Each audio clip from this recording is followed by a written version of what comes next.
What role will the tight ends play in this new offense? You have to block a lot, and they're probably going to be more formational type pieces. I think we'll probably see a lot more two tight end personnel. They used a lot of it last year, but I think it's something that you'll see even uptick more, and I think they'll be more important within that a little bit. I think we probably see Foster Moreau in a little bit of a bigger role. So, yeah, I think they're going to be a big part of it. And however you lasso Taysom into the mix, like he's part of that too. I was going to say I think Foster Moreau is going to play a much bigger role than he did last year. But what about specifically what people notice? You think will there be more catches? Will there be more opportunities for Juwan Johnson and Foster Moreau?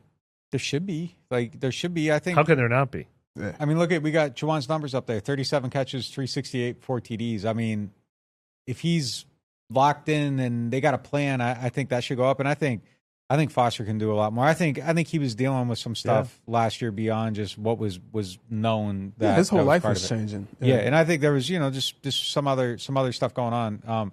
So yeah, definitely. I think we'll see.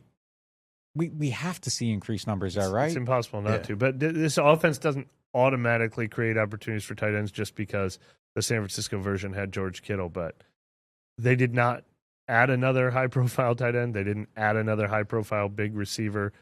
Michael Thomas is gone.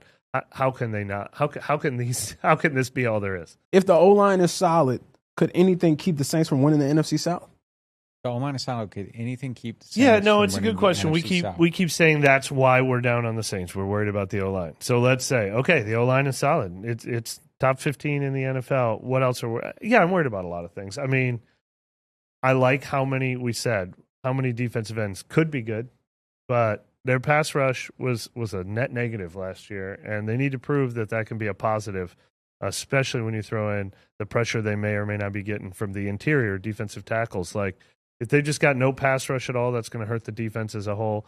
And I just think they're really thin, like, at a lot of these positions. I don't think they go too deep. There's a lot of injuries.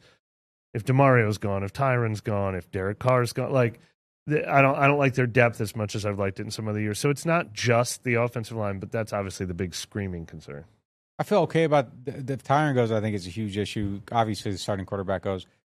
I do think they could weather the Mario injury, kind of with what they got a little bit. I feel a little bit different. If you tell me they're top 15 in the league, I think they definitely win the NFC South. Like the pass rush, yeah, it's a concern, but Dennis Allen, like. Yeah. He'll get pressure. He'll find a way to manufacture it. They had none last year. They manufactured it. They were a game away from making the playoffs. So if you tell me O-line is solid to good, I think. What is your number 2 concern on the team? Pass rush, but as long as DAs are like, it's not. I've just seen him create it too much. I think I would pick him to win the NFC South if you guaranteed me 2 things. Solid O-line, no major quarterback injury. Yeah. I think you take him out of there, I have no idea what happens to quarterback, and I think their season's over. Yeah. Let's go to our final question. Do you believe the Saints' college to NFL position swaps will work out this year? Well, the question was really daunting. How was the question worded? They said... they said 4 out of 5 guys on the offensive line, I think, are playing different positions than they played in college. What changes it from submarining it? Well, and they said other positions. They said it always goes wrong, and I'm like, it doesn't always go wrong. That is like a recency bias. Ryan Ramczyk played left tackle his whole college career. They moved him to right tackle. That worked out fine. Like it has worked out a million times, and this is again the recency bias of harping on how it hasn't worked. But they're talking about what? Fuaga moving, Penning moving, Kool-Aid McKinstry moving. Look, this stuff. Malcolm Jenkins got moved and did a good job for the Saints for, when they won a Super Bowl. Like, I don't think automatically because it hasn't worked out for a couple guys recently that means that it's automatically never going to work out for this team. But that is putting some question marks on these guys. I am curious to see how it works out for all of them. Yeah, I mean, like, I don't think it's fair to compare it to, like, Zach Bond, and that was kind of, like, within the subtext of the question a little bit. And, that's like moving a offensive tackle to tight end or a tight end to offensive tackle. It's not moving a guy from right tackle to left tackle or center to guard or, that's within the scope of kind of what they were doing. And Bond was doing something completely different. I don't think it's fair to make that type of comparison. So I don't necessarily see the equivalency there.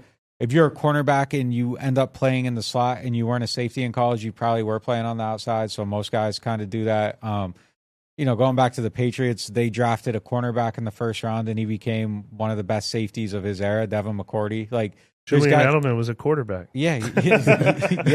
Yeah. And he played cornerback a year they went to the Super Bowl. I mean, there's just a lot of guys that can sometimes make changes, and some guys that can't. This is going way too far back. Jari Evans was a left tackle. So just because, Trevor Penning didn't make the left tackle to right guard there. I mean, there's as many hits as there are misses in a team's history. But just kind of, and look, we already know Caesar can play his position, and just going from the Fuaga right to left, it's not the same as Zach Bond.